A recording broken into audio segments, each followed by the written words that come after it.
نہیں آ رہی سمجھ میں؟ جوانی میں کیا عادت ڈال لو؟ تسبیح کی۔ نبی صلی اللہ علیہ وسلم نے فرمایا، صحیح بخاری کی آخری حدیث، کلیمتانی خفیفتانی علی اللسانی ثقیلتانی فی المیزان حبیبتانی الی الرحمن سبحان اللہ وبحمدہ سبحان اللہ العظیم۔ دو کلمات زبان پہ بہت ہلکے، ترازو میں بہت بھاری، اور رحمان کو بہت محبوب۔ ایک سبحان اللہ وبحمدہ، دوسرا سبحان اللہ العظیم۔ یہ آپ نے اگر جوانی میں اپنے آپ کو ذکر کا عادی بنا دیا، بڑھاپا بڑا اچھا گزرے گا۔ میرا خیال ہے 70 سال عمر تو ہوگی، 70 سال میں روزانہ کتنے پارے پڑھ رہے ہیں؟ 20۔ کیا یہ عادت انہوں نے بڑھاپے میں ڈالی ہے؟ بڑھاپے میں اتنی ہمت نہیں ہوتی۔ یہ عادت کب سے پڑی ہوئی ہوتی ہے؟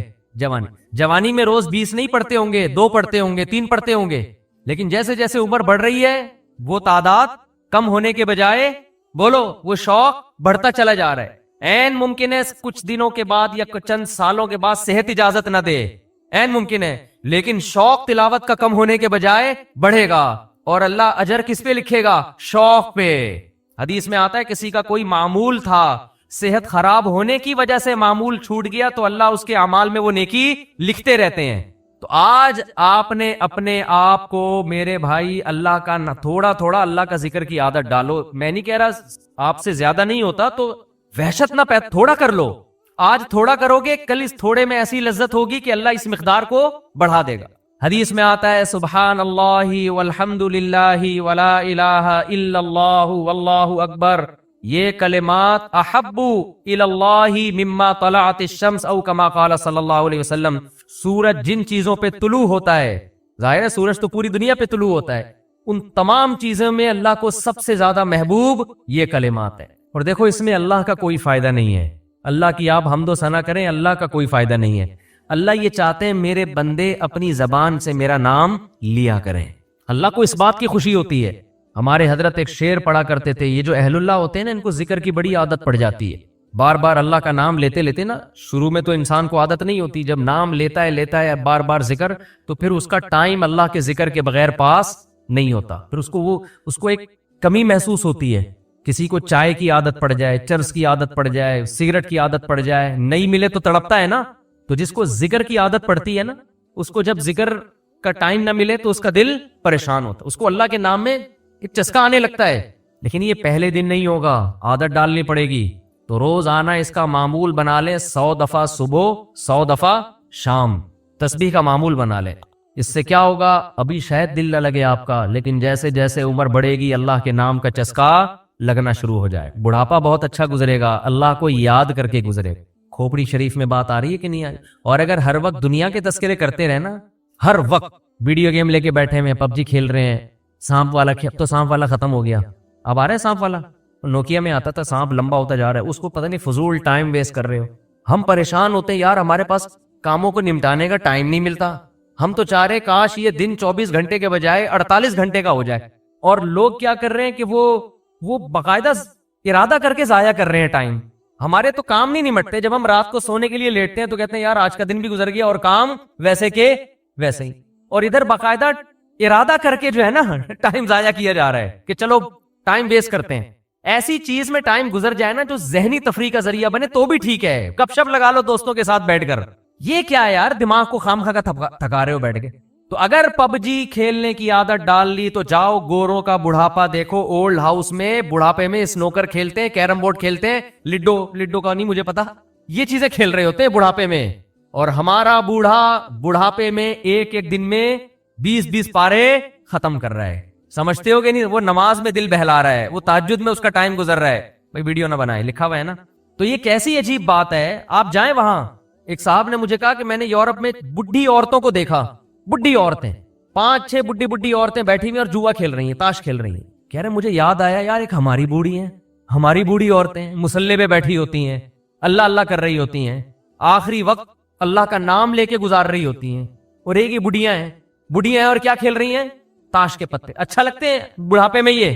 ہمارے بوڑھے کو دیکھو، آدمی کا دل چاہتا ہے اس سے دعا کروائے کہ بابا جی میرے بھی سر پہ ہاتھ رکھ لو۔ جو تاش کھیل رہی ہو بیٹھ کے اس بڈھی سے دل چاہے گا؟ اسے تو آدمی نصیحت کرے گا کچھ اور کر لے، تھوڑے دنوں میں اتنا راشا آئے گا نا ہاتھوں میں تھوڑے دنوں میں کہ ایک پتے کے بجائے دو گر رہے ہوں گے، دو پتے ایک ساتھ گر رہے ہوں گے. تو اس لیے کارآمد بنا لو، کچھ تھوڑا بہت اللہ کا نام لے لیا کرو. اب کرنا کیا ہے؟ ہم نے مقصد حیات سمجھ میں آ گیا، اچھا عمل، اللہ کی عبادت، شکر گزاری. اب سوال پیدا ہوتا ہے کہ وہ شکر گزاری یا عبادت جس پہ اسلام ہمیں لانا چاہتا ہے اس کو ہم کیسے ایکسپلین کریں گے؟ کیا کرنا پڑے گا ہمیں جس سے ہم اللہ کے شکر گزار کہلائیں گے، جس سے ہم اللہ کے عبادت گزار کہلائیں گے، اور جس سے ہم اللہ کے ہم اچھا عمل کرنے والا کہلائیں؟ تو کیا کرنا پڑے گا ہمیں؟ میں سمجھا پا رہا ہوں؟ بس یہ بات کو میں سمیٹ رہا ہوں جلدی سے. اس کے لیے سورہ بنی اسرائیل میں اللہ نے 4 باتوں کا حکم دیا کہ جو آدمی 4 کام کر لے گا نا، اللہ کی نظر میں وہ عبادت گزار کہلائے گا، اللہ کی نظر میں وہ شکر گزار کہلائے گا، اللہ کی نظر میں وہ اچھا انسان کہلائے گا، اچھا عمل کرنے والا کہلائے. یہاں تک بات کلیئر ہو گئی؟ وہ 4 عمل کیا ہیں؟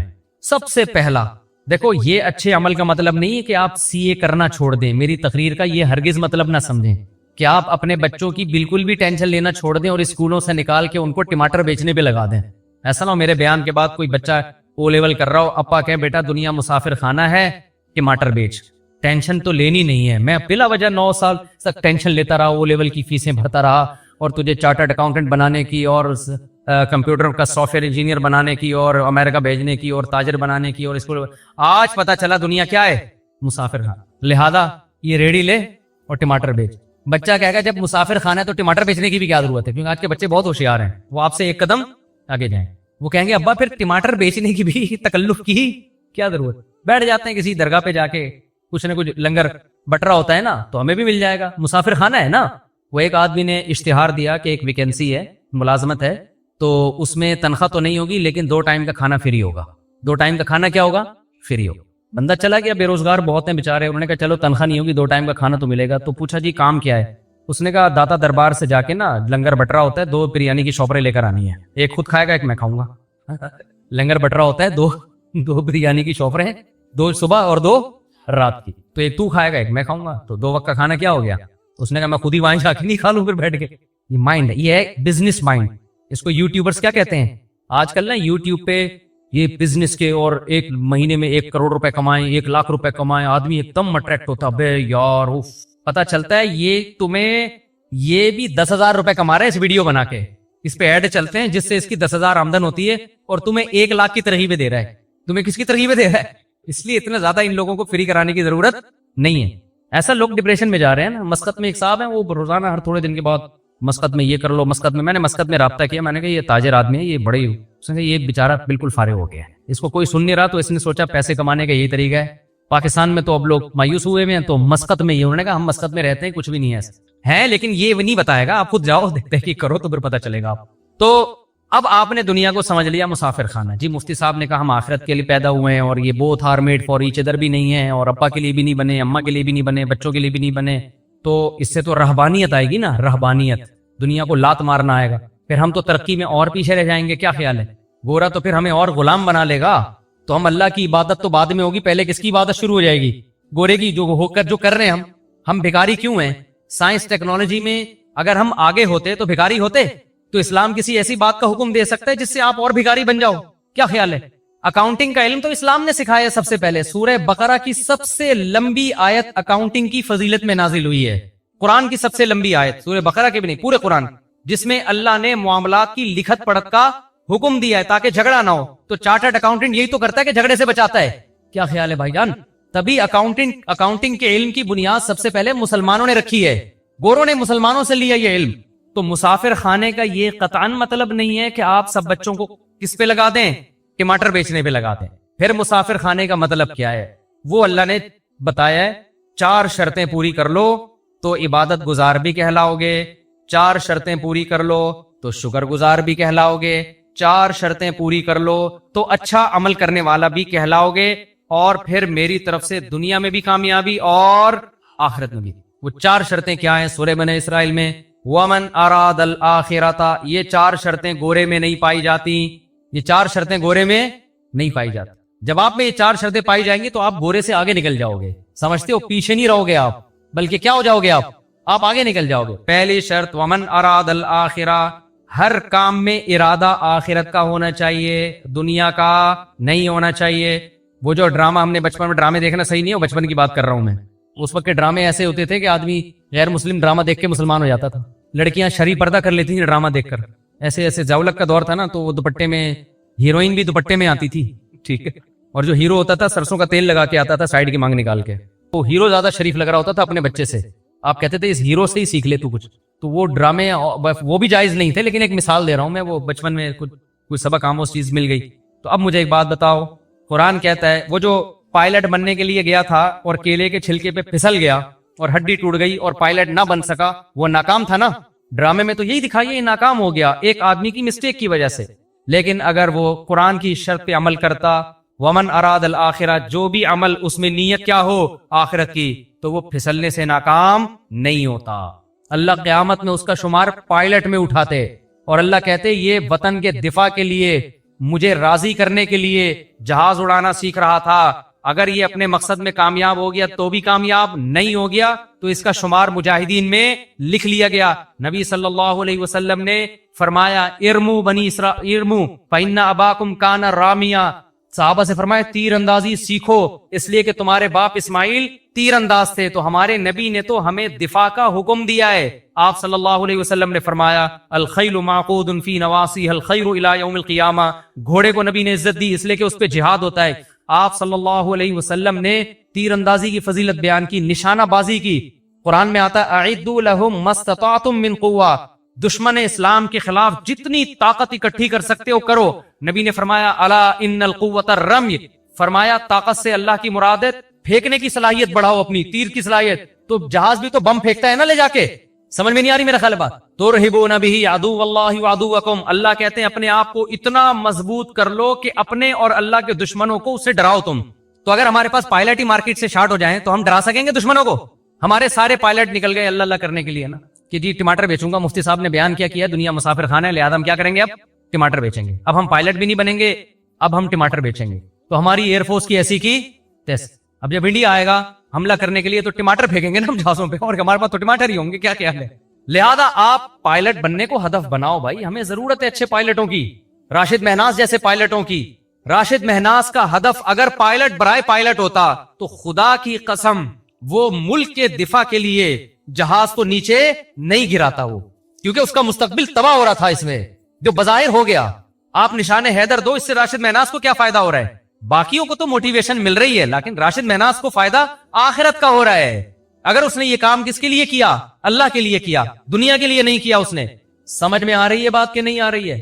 یہی وجہ ہے کہ کافر میں اتنی ہمت نہیں ہوتی کہ دوسرا کوئی جاسوس اس کے جہاز میں گھس جائے اور وہ جہاز کو نیچے کی طرف موڑ دے۔ وہ کہے گا میں نے جس مقصد کے لیے پائلٹ بنا ہوں، میں نے اگر اپنے آپ کو مارنا ہی ہے تو میرا تو فیوچر تباہ، مجھے ریٹائرمنٹ پہ کیا ملے گا؟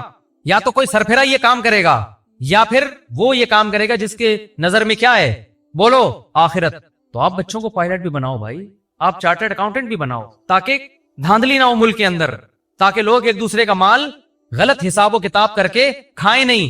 تو پہلی شرط اللہ نے کیا بیان کی؟ میں جلدی جلدی بات کو سمیٹتا ہوں، ومن اراد الآخرہ، جو کام بھی کرنا ہے نیت کیا کرنی ہے؟ آخرت، اور اچھے سے اچھا کرنا ہے۔ سوال پیدا ہوتا ہے نا، کوئی کہے گا بھائی پھر ٹماٹر بیچنے میں بھی تو آخرت کی نیت ہو سکتی ہے۔ یقیناً ہو سکتی ہے۔ نبی نے فرمایا ایماندار تاجر قیامت کے دن پیغمبروں کے ساتھ، اگر کوئی ٹماٹر بیچ رہا ہے اس نیت کے ساتھ کہ میں لوگوں کے سامنے بھیک نہ پھیلاؤں، تو اللہ کی قسم ٹماٹر بیچنے کا بھی اس کو ثواب بولو ملے گا۔ نیت کیا ہے؟ آخرت۔ پھر وہ دو نمبری نہیں کرے گا ٹماٹر بیچنے میں، پھر وہ ایسا نہیں ہوگا کہ ٹماٹر کی پیٹی میں اوپر اچھے اچھے اندر سڑے ہوئے، وہ یہ گڑبڑ نہیں کرے گا۔ لیکن پھر آپ کو موٹیویشن کیسے ملے گی؟ اس کے لیے نبی نے فرمایا المؤمن القوی خیر من المؤمن الضعیف، طاقتور مومن اللہ کو کمزور مومن سے زیادہ محبوب۔ تو طاقت جسمانی بھی ہو سکتی ہے، سائنس اور ٹیکنالوجی کی قوت بھی۔ طاقت کی ڈیفینیشن یہ ہے کہ آپ وہ کچھ کر سکتے ہو جو دوسرا نہیں کر سکتا۔ تو آپ جب کسی اچھی پوسٹ پہ جاتے ہو تو آپ وہ کچھ کر سکتے ہو جو ایک عام آدمی رکشہ چلانے والا اور ٹماٹر والا نہیں کر سکتا۔ تو آپ اس نیت سے حکومت کی لگام اپنے ہاتھ میں لینے کی کوشش کرو، آپ اس نیت سے ترقی کی کوشش کرو کہ میں پاورفل مسلمان بننا چاہتا ہوں، اور ہمارے نبی کو پاورفل مسلمان وہ کمزور اور ضعیف مسلمان سے زیادہ محبوب ہے۔ اور نبی نے فرمایا مجھے نہیں بلکہ کس کو محبوب ہے؟ اللہ کو زیادہ محبوب۔ بات آ رہی ہے سمجھ میں؟ دوسری شرط قرآن نے کیا بیان کی ہے؟ من اراد الآخرۃ وسعى لها سعیا، تو آپ جو کام بھی کر رہے ہو کس کے لیے کرنا ہے آپ نے؟ آخرت۔ دوسری کوشش وسعى، کوشش بھی کرے، صرف نیت کافی؟ آپ نے بیٹھ گئے کہ جی آخرت ملتی ہے محنت کرنے سے، کچھ اچھا یعنی طاقتور بنوں گا میں جناب بیوروکریسی میں جاؤں گا، میں اچھا تاجر بنوں گا، پیسہ کماؤں گا تاکہ مسلمان مضبوط ہوں، میں سائنس اور ٹیکنالوجی کے میدان میں ترقی کروں گا، صرف کس کے لیے؟ اللہ کے لیے۔ یا میں ٹماٹر ہی بیچوں گا، تجارت کروں گا، کس کے لیے؟ اللہ کے حکم کو پورا کرنے کے لیے۔ آخرت نیت ہے میری تاکہ صدقہ کروں، بھیک نہ مانگوں۔ اب کر نہیں رہے آپ، پڑھے ہوئے ہیں، امتحان آ رہے ہیں، پڑھے ہوئے ہیں آپ، جیسے ہمارے کراچی میں لوگ کیا کر رہے ہیں؟ پڑھے ہوئے ہیں نا، کیا خیال؟ ہل ہی نہیں رہے آپ، تو اس کا مطلب آپ نے آخرت کی نیت تو کی ہے، وسعا کا مطلب کوشش بولو نہیں کیا آپ نے، تو آپ کا شمار کامیاب لوگوں میں نہیں ہوگا۔ نیتیں کر کے پڑے رہو، ہمت نہ کرو، عمل نہ کرو، تو پھر کچھ نہیں ملنے والا۔ اس نیت پہ اجر ملتا ہے جس میں عمل کرنے کی کوشش کرو، عمل ہو نہ سکے، پھر اللہ اجر دے دیتا ہے۔ جیسے وہ پائلٹ جس نے کوشش کی، بیچارہ کیلے کے چھلکے سے پھسل گیا، اس کی نیت ہوگی تو اجر ملے گا، ورنہ نیت برائے نیت سے کچھ بھی حاصل نہیں ہوتا، عمل بھی کرنا پڑے گا۔ تیسری شرط اللہ نے بتائی، وسعى لها سعيها، کوشش بھی اخفل طریقے سے نہیں کرنی، کوشش وہ والی کرنی ہے جو اللہ نے بتائی ہے۔ آپ اللہ کو راضی کرنے کے لیے وہ کوشش کرو جو اللہ نے نہیں بتائی، اللہ نہیں مانے گا۔ آج کتنے ایکٹر ہیں، اداکار ہیں، ناچنے والی فنکارہ ہیں، ان سے پوچھا جاتا ہے کہ آپ کو یہ عزت کیسے ملی؟ کہہ رہے ہیں بس اللہ کے لیے ہم نے یعنی یہ تو اللہ کا ہم پہ بڑا فضل ہوا، ہم ڈانس کلب میں گئے، ہم نے وہاں ڈانس سیکھا اور لوگوں کو انٹرٹین کرنے کا ہم ذریعہ، ملک کی ترقی کا ہم ذریعہ بن رہے ہیں۔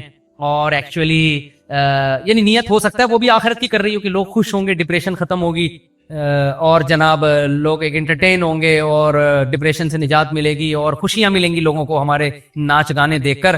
تو یہ کوشش تو ہے، ہو سکتا ہے آپ کا جذبہ بھی اچھا ہو، مگر یہ کوشش اللہ کی بتائی ہوئی نہیں ہے، بلکہ اللہ کی طرف سے اس کوشش پر کیا ہے؟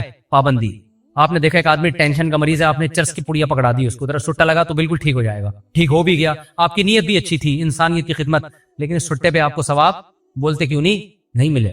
آپ سودی بینک میں جاب کرنا شروع کر دیا آپ نے، سودی بینک میں، کہ میں اپنے جو مجھے تنخواہ ملے گی میں اپنے باپ کی خدمت کروں گا، اس کو حج پہ بھیجوں گا، عمرے پہ بھیجوں گا، نیت آپ کی اچھی ہے، ثواب 2 ٹکے کا آپ کو، کیونکہ حرام پیسوں سے باپ کی خدمت پہ ثواب نہیں ملتا۔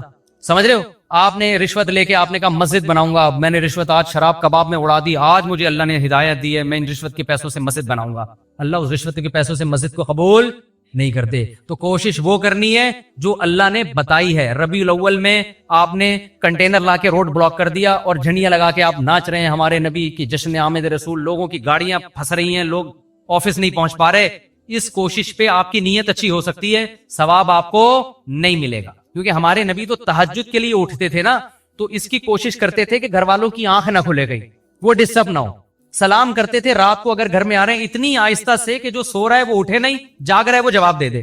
وہ نبی یہ کیسے برداشت کریں گے کہ میرے نام پہ پورے ملک کو آپ محرم پہ امام حسین کے نام پہ موبائل وہ سارے سگنل بند ہو جائیں، لوگ ایک ٹینشن میں آ جائیں۔ ملیشیا سے ایک تاجر آئے، ان کی میٹنگ تھی، وہ اتفاق سے محرم میں پہنچے، وہ کہہ رہے ہیں یار ہم کراچی ایئرپورٹ پہ اترے ہوئے کسی کا کسی رابطہ ہی نہیں ہو رہا، سگنل سارے کیا ہو گئے بند، کہہ رہے ہیں یار ملیشیا میں تو یہ نہیں ہوتا۔ میں نے کہا یہاں تو محرم میں الگ چیزیں پروگرام چلتے ہیں، ربیع الاول میں الگ چلتے ہیں، سفر میں الگ چلتے ہیں، ہر چیز میں ایک الگ ہی۔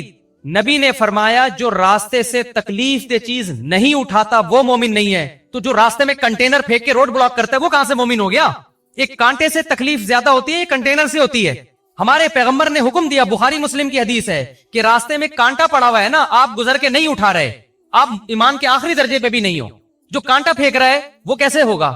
جو ہٹا نہیں رہا اس کو برا کہا جا رہا ہے، تو جو پھینک رہا ہے وہ کہاں سے ایمان پہ ہوگا؟ اور جو کانٹے سے بڑی چیز کنٹینر، کتنی خواتین جو پریگننٹ ہوتی ہیں جن کو ایمرجنسی ہاسپٹل میں پہنچنا ہے، وہ جلسوں میں ٹریفک میں جام، محرم کے جلسوں میں کیا ہوتا ہے، ربیع الاول کے جلسوں میں کیا ہوتا ہے؟ مذہب کے نام پہ لوگوں کو اذیت پہنچائی جاتی ہے۔ جب ان سے کہا جائے بھائی کس صحابہ نے ربیع الاول منایا، کسی تابعی نے بنایا، آج بھی حرم میں نہیں منایا جاتا، تو آپ کیوں وہ کر رہے ہو؟ کہہ رہے ہم نبی کی محبت میں کر رہے ہیں۔ آپ یقیناً محبت میں کر رہے ہو، ہم آپ کی نیت پہ شک نہیں کرتے، مگر کر وہ رہے ہو جو آپ کا نفس آپ کو کہہ رہا ہے، اللہ رسول کے بتائے ہوئے طریقے کو آپ فالو نہیں کر رہے۔ تو قرآن نے تیسری شرط بیان کی ہے، کوشش تمہاری گڑھی ہوئی نہیں ہونی چاہیے، کوشش وہ ہونی چاہیے جو میں نے بتائی ہے۔ اور آخری شرط اللہ نے بیان کی جو انتہائی اہم، وَهُوَ مُؤْمِنٌ، اللہ کہتے ہیں ایمان بھی ہونا چاہیے، توحید پرست ہونا چاہیے، مشرک کا، کافر کا کوئی نیک عمل میں قبول نہیں کروں گا۔ اللہ پہ، اس کے پیغمبروں پر، اس کی کتابوں پر ایمان ہوگا تو نیکی کا اجر ملے گا، ادروائز دنیا میں اجر ملے گا، آخرت میں اجر نہیں ملے گا۔ بات آ گئی کھوپڑی شریف، اب تو دماغ شریف کہنا چاہیے۔ تو یہ 4 شرطیں میرے بھائی پوری کر لو۔ ہم آپ کو ترقی سے منع نہیں کرتے، ہم آپ کو پڑھائی سے منع نہیں کرتے، ہم تو کہتے ہیں پڑھو۔ ہمارا تو ان پڑھ ہونا ہی دنیا کی بربادی کا بہت بڑا سبب ہے، لیکن کس کے لیے پڑھو؟ آخرت کے لیے پڑھو، محنت کرو۔ محنت 4 شرطیں آخری ریوائز کر دیتا ہوں۔ نمبر 1، ہر کام میں نیت آخرت۔ نمبر 2، کام بھی کرنا ہے، خالی نیتیں کر کے نہیں بیٹھنا۔ نمبر 3، کام اللہ رسول سے پوچھ کے کرنا ہے، علماء سے پوچھنا ہے کہ شرعن یہ جائز ہے بھی یا نہیں ہے، اگر فتویٰ ملے جائز ہے تو کرو، ورنہ نہیں کر سکتے آپ اس کو۔ نمبر 4، آپ کا ایمان بھی ہونا چاہیے اللہ پہ، اس کے رسولوں پر، اس کی کتابوں پر، ختم نبوت پہ، جو اسلام کے ضروری عقیدے ہیں جن کو ایمان مفصل، ایمان مجمل کہا جاتا ہے۔ اللہ کہتے ہیں جو ان عقیدوں کو نہیں مانے گا اس کا عمل قبول نہیں ہوگا، اس کا عمل راکھ کے ڈھیر کی طرح ہے، دیکھنے میں بہت لگتا ہے، پھونک مارو اڑ جائے گا، کیونکہ اللہ کہتے ہیں آنا میرے پاس ہے، جو مجھے مانتا ہی نہیں ہے تو اجر میں کہاں سے دوں گا اس کو۔ لوگ کہتے ہیں نیوٹن نے اتنی خدمت کی انسانیت کی تو کیا وہ بھی جہنم میں جائے گا؟ میں نے کہتا بھائی مجھے نہیں پتا وہ کہاں جائے گا، جنت میں جائے گا یا جہنم میں جائے گا، وہ تو نیوٹن آخرت میں ملے گا تو اس سے پوچھیں گے آج کل کدھر گھوم رہے ہو بھائی تم۔ لیکن ایک بات ہے کہ میں نے کہا آپ کو نیوٹن سے اتنی محبت ہے کیونکہ اس کے آپ پر احسانات ہیں، اس نے بہت سارے سائنسی عقدے حل کیے، اس کی وجہ سے بہت ساری چیزیں ایجاد ہوئیں، تو اللہ قیامت میں نیوٹن سے سوال کرے گا کہ پبلک کو تیرے احسانات کی وجہ سے تجھ سے محبت تھی، تو نے مجھے بھی یاد رکھا میرے احسانات کی وجہ سے؟ نہیں ہے بات سمجھ میں؟ تو اللہ تو سب سے پہلے کس کے بارے میں پوچھے گا؟ آپ کے ابا نے آپ کو فرانس 2 منٹ میں بعد پھر اذان ہوگی اور اذان کے فوراً بعد جماعت کھڑی ہو جائے گی، ٹھیک ہے نا؟ 9 بجے ہی جماعت ہوگی، بے فکر رہیں، جماعت دیر سے نہیں ہوگی۔ میں جہاں بھی بیان کے لیے جاتا ہوں نا جماعت ٹائم پہ ہی ہوتی ہے، تو 9 بجے ہی جماعت ہوگی، سنتوں کا ٹائم نہیں دیں گے۔ کیا خیال ہے؟ آپ نے اپنے بچے کو فرانس بھیجا اعلیٰ تعلیم کے لیے، انویسٹمنٹ کی، پیسہ خرچ کیا، میرا بچہ بڑا سائنٹسٹ بن کے آئے گا، پھر اتنا میں پیسہ لگاؤں گا، پھر بوڑھے باپ کی خدمت کرے گا۔ بچہ فرانس سے جرمنی نکل گیا، وہاں سے جاپان نکل گیا، ابا کے پیسوں پہ کھا پی کے اس نے ٹرسٹ بنایا، پھر اس نے جناب جاپانیوں کی بھی خدمت کر رہا ہے، امریکیوں کی بھی خدمت کر رہا ہے، ابا کو ایک دن بھی فون کر کے نہیں پوچھا۔ ابا بڑھاپے میں ریٹائر ہو گیا، بچے سے کہہ رہا ہے بیٹا فون ہی نہیں اٹھا رہا، انسانیت کی خدمت کر رہا ہے، تو انسان کہیں گے یہ بندہ بڑا نائس ہے یار۔ ابا سے جب پوچھو گے ابا کہے گا آنے تو دو، میں نے تو اس کو جائیداد سے بھی آگ کر دیا ہے اور میں اب نادرہ سے بھی اس کا نام اپنے بیٹوں کی فہرست سے نکال رہا ہوں۔ تو بھائی ابا جب مانے گا جب تم ابا کو مانو گے۔ اللہ کہتا ہے جن سائنسدانوں نے انسانیت کی خدمت کی، انسان ان کو مانتے ہیں، ان کو نوبل پرائز بھی دیتے ہیں، ان کی عزت بھی ہوتی ہے، یونیورسٹی ان کو پڑھایا بھی جاتا ہے۔ جب آخرت میں میرے پاس آئیں گے تو سارا خرچہ تو میرا ہوا ہے نا ان کے اوپر۔ کیا خیال ہے؟ خرچہ کس کا ہوا ہے؟ جب نیوٹن پیدا ہوا تھا اس کی ماں کی چھاتیوں میں دودھ کیا آئنسٹائن نے پیدا کیا تھا؟ تو خدا نے پیدا کیا تھا۔ نیوٹن نے خدا کا شکر کیوں؟ میں نہیں کہہ رہا نیوٹن نے شکر ادا نہیں کیا، بھائی مجھے نیوٹن کی رپورٹیں نہیں ہیں، میں تو ایک مثال دے رہا ہوں۔ اگر ادا کیا ہے تو کامیاب ہوگا، ادا نہیں کیا تو کیا ہوگا؟ ناکام ہوگا میرے بھائی، ناکام ہوگا۔ اللہ کہے گا جس نے تجھے پیدا، اللہ کہے گا آسمان سے بارشیں تو میں برساتا تھا، زمین سے تناور درخت کون اگاتا تھا؟ تو خالی یہ بتاتا تھا کہ یہ کیسے اگ رہا ہے، یہ آم کی گٹلی سے آم کیسے بنتا ہے۔ اس آم کی گٹلی میں ایسے سافٹ ویئر کہ گوبر پانی مٹی کے ملاپ سے درخت بنتا ہے، اور درخت میں پھول اگتے ہیں، پھول تتلیوں کو مائل کرتے ہیں، ان سے نر مادہ پھولوں کا ملاپ ہوتا ہے، پھر آم پیدا ہوتا ہے، اور ہر آم میں وہی گٹلی ہوتی ہے جو زمین میں تم نے دفن کی ہوتی ہے۔ یہ سافٹ ویئر تو نیوٹن نے تھوڑی انسٹال کیے ہیں، نیوٹن نے تو بتایا کیسے نیوٹن نے تو یہ بھی نہیں بتایا، وہ کسی اور سائنسدان نے بتایا، لیکن مثال دے رہا ہوں۔ کرنے والا کون ہے بھائی؟ وہ تو میں ہوں۔ نیوٹن نے کتنی دفعہ آم کھائے ہوں گے، کتنی دفعہ گائے کا دودھ پیا ہوگا اس نے، جو سوکھے چارے سے خدا نے گائے کا دودھ بنا کے اس جانور کے تھنوں میں ڈالا۔ تو اللہ کو یہ حق ہے کہ وہ سائنسدانوں سے بھی پوچھے کہ انسانوں نے تم سے اتنی محبت کی، تمہیں اتنی عزت دی کیونکہ تم نے انسانوں کی خدمت کی، تو جس نے تم پہ خرچہ کیا ہے، جس نے تمہیں بنایا اور تمہیں اس قابل کیا کہ تم انسانوں کی خدمت کر کے عزت حاصل کر سکو، تم نے اس کو کتنا یاد کیا، اس کے پیغمبروں کو، اس کے سفیروں کو تم نے مانا، ان کی تعلیمات کو تم نے فالو کیا کہ نہیں کیا؟ تو آخرت میں کامیابی اور ناکامی کا کرائیٹیریا معیار الگ ہے۔ دنیا میں مائیکل جیکسن بن جاؤ گے تو کیا ہو جاؤ گے؟ کامیاب ہو جاؤ گے۔ آخرت میں نہیں ہوتے میرے بھائی۔ سمجھتا ہے کہ نہیں سمجھتا ہے؟ میرا خیال ہے اچھوں کو بھی سمجھ میں آ گیا ہوگا، لیکن ہماری مثال اس جانور کی طرح ہے۔ میں مثال نہیں دوں گا، نام نہیں لوں گا مسجد میں بھی، اور ہم لوگ مجھ سمیت سب کی انسلٹ ہوگی اس میں، کہ جس کو 100 سال کے بعد بھی نکالا جائے تو وہ ویسے کا ویسے ہی رہتا ہے جیسے 100 سال۔ بلی کی مثال دے رہا ہوں، غلط نہ سوچیں آپ۔ تو میں بھی اس میں داخل ہوں، ہم بھی سنتے بھی رہتے ہیں، کہتے بھی رہتے ہیں، لیکن ہمارا ہر آنے والا دن ہم کو خدا کے قریب کرنے کے بجائے خدا سے دور کر رہا ہے۔ آپ اپنا ماضی میں ہم زیادہ اچھے تھے، ہر آنے والے دن ہم اللہ کے قریب ہونے کے بجائے اللہ سے دور۔ تبھی شاعر نے کہا نا، نظر سوئے مرقد، قدم سوئے مرقد، مرقد قبر کو کہتے ہیں، قدم سوئے مرکت نظر سوئے دنیا. تیرے قدم قبر کی طرف روز بروز جا رہے ہیں اور نظر تیری بحریہ ٹاؤن کے پلاٹوں میں لگی ہوئی ہے. تو شاعر کیا کہتا ہے؟ کہاں جا رہا ہے کدھر دیکھتا ہے، جا کدھر رہا ہے دیکھ پلاٹوں کی طرف رہا ہے. ہر آنے والا دن مجھے اور آپ کو قبر سے قریب کر رہا ہے کہ نہیں کر رہا؟ لیکن ہر آنے والے دن میں ہماری نظر میں بحریہ ٹاؤن کی ویلیو کم ہونے کے بجائے بڑھ رہی ہے. تو قبر کی جا قبر والے پلاٹ کی طرف رہے ہیں اور دیکھ کدھر رہا ہے؟ بحریہ ٹاؤن کی طرف رہا ہے. ایک دن ریاض ملک کا بھی جنازہ اٹھے گا میرے بھائی. جو اتنا بڑا مالک ہے وہ اپنے آپ کو نہیں، وہ جائے گا 6 فٹ کی قبر میں. راحت اندوری نے کہا تھا نا کہ 2 گز صحیح لیکن میری ملکیت تو ہے. اے موت تو نے مجھے زمیندار کر دیا. اصل زمینداری ہمیں قبر میں ملتی ہے، وہ ہمارا اپنا پلاٹ ہوتا ہے. آج کل تو وہ بھی نہیں ہے. تھوڑے دنوں میں گورکن ماں سے بھی نکال کے نا شاپر میں ہڈیاں ڈال کے پتہ نہیں کوؤں کو کھلا دیتا ہے، دوسرا مردہ دفناتا ہے اس میں. تو جو اپنا تھا وہ بھی اب اپنا نہیں رہا. تو آپ بحریہ ٹاؤن کو سمجھ رہے ہو میرا ذاتی پلاٹ ہے، پھر تمہارا ذاتی باتی ڈرامے بازی ہے. یہ اس میں زیادہ یہ بچوں کے کام ہے، جو بچے کھلونے جھنجھونے سے خوش ہو رہے ہوتے ہیں. تو آپ بھی بلڈنگوں سے کیا ہو رہے ہو، یہ جھنجھونے سے خوش ہو رہے ہو. تو یہ خوش نہ ہو، کیونکہ یہ خوشی آپ کو ڈپریشن میں لے کے جائے گی. اللہ سمجھنے کی عمل کی توفیق عطا فرمائے، اور سب سے پہلے مجھے اور آپ